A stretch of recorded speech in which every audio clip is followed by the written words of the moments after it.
네, 이번 영상에서는 주택임대차에서 갱신요건과 갱신거절권이 있어서 임대차 계약 기간별로 대체 요령을 보겠습니다. 그러니까 임대인과 임차인 그리고 새로운 매수인 그 각각의 어떤 이해가 다른데 각각의 어떤 현명한 대체 요령은 어떤 것인지 그걸 한번 살펴보겠습니다. 매도인이나 임차인 누구의 어떤 입장에서 하는 게 아니라 하여튼 객관적인 어떤 그런 입장에서 접근해서 설명을 드리겠습니다.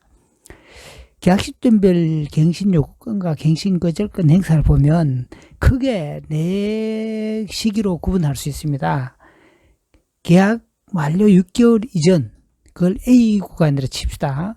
그리고 6개월에서 2개월 구간은 B 구간, 그리고 2개월 이내에서 만료까지 C 구간, 계약 만료 이후는 D 구간으로 보고, 여기 보면 첫째 케이스에서는 A 구간은 이 구간에서는 계약을 체결하고 B 구간에서 소유권 이전하는 경우 봅시다. A 구간에서 계약하고 B 구간 이전하는 경우, A 구간은 계약하고 A 구간에서 소유권 이전까지 돼버리면 얘기할 것도 없어요. 그렇지만 그거 못하는 경우에 B 구간에서 소유권 이전되는 경우, 그리고 두 번째는 B 구간에서 매매 계약과 소유권 이전이 되는 경우, 여기서 다 되는 경우, 그리고 C는 여기서 계약은 하지만 여기서 소유권 이전이 뒤에 되는 경우, C는.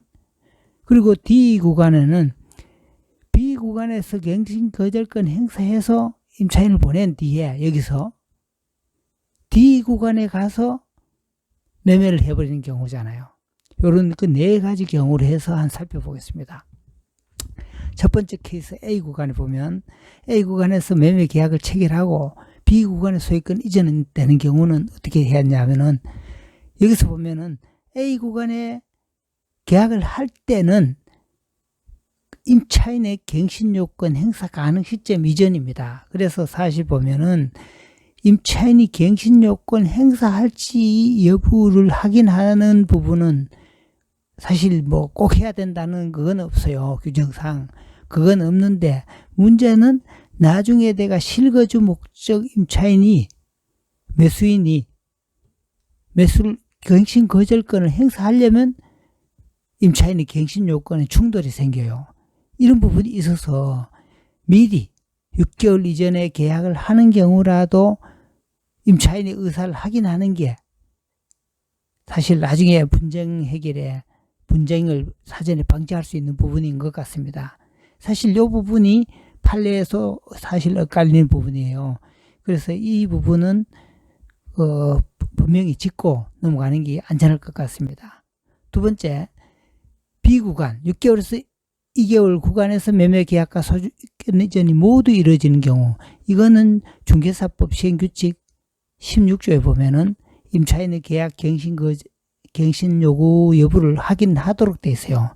그래서 소정란에 명시하도록 돼 있고, 확인 증거도 받아야 되고, 세 번째 케이스를 보면 계약기간 6개월에서 2개월 구간에 매매 계약을 체결하고 잔금과 소유권은 CD 구간에 이루어지는 경우, 이것도 똑같습니다.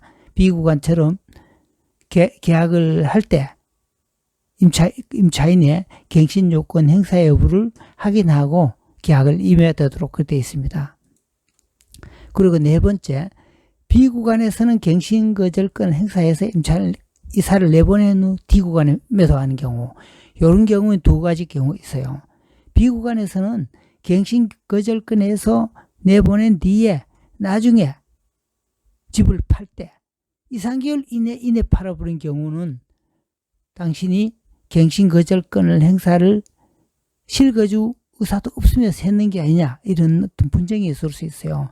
불가피한 사유가 생겨가 매덕한다는 것을 입증해야 되는 부분이 있어요. 그런데 입증이 사실상 뭐 현실적으로는 임차인이 손해배상을 청구했을 때 임차인이 입증을 해야 되기 때문에 어려움이 있어서 손해배상도 만만치 않은 부분은 사실상 있습니다. 그러면 이런 부분을 계약 시점별 주택 매매 대체 요령을 임대인, 임차인, 매수인 어떤 각자의 어떤 입장에서 살펴보면은 A 구간에서 매매 계약을 하고 계약 만료 6개월 이전에 소유권 이전되는 경우는 별도로 제약이 없잖아요. 이건 뭐 어떤 별다른 문제가 없습니다. 이거는. 그런데 A 구간에 매매 계약이 하고 소유권 이전은 B 구간에 될 때 이거는 판례도 상반되고 있어요. 그러니까 주택 중개사법 시행 규칙에는 없지만은 매수인의 의사를 확인하는 것이 안전하다.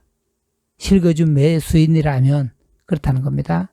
그리고 B 구간에서 매매 계약은 무조건 임차인 의사를 확인해야 돼요. 여기서 매매 계약을 하는 경우는 이때 소유권 이전까지 되는 경우라든가 못하는 경우라도 이거는 무조건 해야 됩니다. 그리고 임대인의 갱신 거절로 임차인을 내보낸 후 D 구간에서 불가피하게 매각을 하는 경우, 사실 그런 경우에도 손해배상 위험은 있어요. 손해배상이 청구당할 위험은 있는데 현실적 제약은 있다는 부분을 저걸 말씀드리고요. 결론을 보면 임차인이 거주하는 주택을 실거주 목적으로 사는 매수인이라면 매매 계약 시에는 임차인의 갱신 여부는 확인하는 게 안전합니다. 어느 시점이든 간에 확인하는데, 특히 문제는 6개월 이전에 매매 계약을 하고 소유권 이전은 6개월이 되는 시점, 임차인이 갱신 요건을 행사할 수 있는 시점에 소유권 이전을 할 수 있는 경우라면 특히 확인을 할 필요가 있습니다. 그리고 이제 갱신 거절권 행사에 임차인을 내보낸 후 주택을 팔 때, 그럴 경우 사실 조심해야 돼요. 네, 이상으로 개정 임대차 보호법에 따른 임대차 계약 시기별, 어떤 기간별로 임차인의 갱신 요구권과 임대인의 갱신 거절권 행사에 있어서 임대인은 임차인 입장은 물론 새로 사는 매수인 입장에서 어떻게 대처하는지 한번 살펴봤습니다. 이상으로서 본 영상의 강의를 마치겠습니다.